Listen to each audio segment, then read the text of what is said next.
Come on, mate. You know, open up. It seems as if on your last album, you kind of went in the studio and just did whatever the producer asked you to do.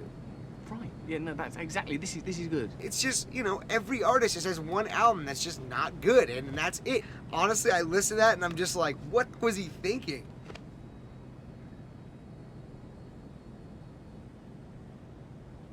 In future, if someone asks you to give them a critique of their work, don't rip out their gizzards and hold it in front of their face. What are you? What do you know? I'm sorry, look, I don't know what I'm talking about. What you did was very spiteful, but it was also very brave and very honest, and I respect you for doing that, but the content of what you said has made me hate you. So there's a layer of respect, admittedly, for your truthfulness, peppered with hate. Hateful respect. Sorry. All right, I'm here with Russell Brand, rock star. I'll just know. Well, I want to talk about your movie, Get Onto the Greek. I mean, this is your second time working with Judd and Chris. How was it getting back in the mix with them and working on another project? Was you excited when you heard about it? Yeah, it was, because like in that first film, Sarah Marshall, I only had a supporting part. It's Jason Segel's movie. And like in this one, I got a much better part. I get to pretend to be on drugs. I get to hang out with Diddy. I get to pretend to put drugs into Jonah Hill's bottom. All those things are amusing. Plus, there's loads of really good-looking women in the film. Yeah. I was gonna say that. You know, like for a lot of black people, Yeah. we hear the term "party like a rock star," and because we not back in the day when black people was doing a lot of rock, we don't know. But in this movie, we get to see what all goes down: the sex, the drugs, threesomes, all type of stuff, man. It's all going on. But I think now in the hip hop community, it's taken over from rock and roll, really, isn't it? In terms of excess and indulgence. That's why it's good to have Diddy in the movie, one of the great icons of the hip hop movement.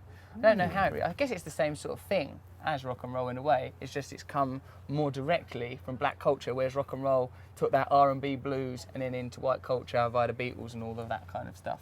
I gotta ask you now. You really seem to be a natural on stage. Like I heard you didn't have a choreographer. I know that you do stand-up comedy, but are you a rocker? Is this like coming out of you? Is this something that?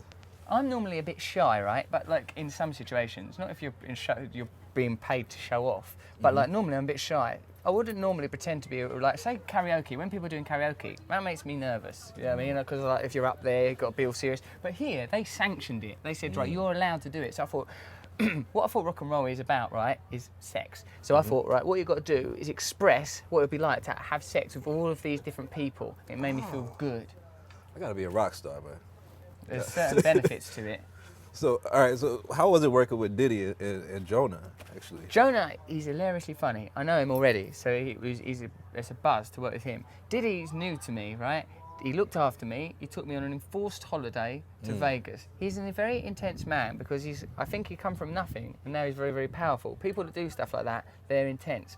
Now, I like him. He's very influential. Say that you don't want to do something and Diddy does want you to do it. It's really hard to not do that thing. is it the mind fucking or? He's a bit like the mind fucking.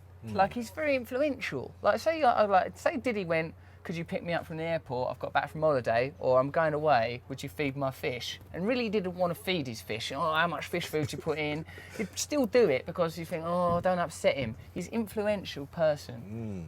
I got it. So he's a good laugh, but if you, like, imagine you get very friendly with him, he might ask you for loads of favours, and then you can't say no to him. That's my worry, because I've become friends with him now. What if he starts, oh, pick us up from the airport, feed the fish, can I borrow your vacuum cleaner? It's going to be pressure. Just gonna kind of become his bitch. I don't want to be nobody's bitch. I've worked too hard in life. Not even Diddy's bitch. That's the problem. Russell Brand is not gonna be Diddy's bitch. Nobody's bitch. But y'all can catch him at Get Onto the Greek June 4th. June the 4th it comes out on. The big screen. It's going to be on enormous screens. You pay about $12, I think, then you can watch it. It's about $12, you can watch it. 20 with popcorn. Yeah, I mean, unless you bring your own, and then you feel a bit cheap, ooh, bought it in, but then you've got more choice. Thank you, man.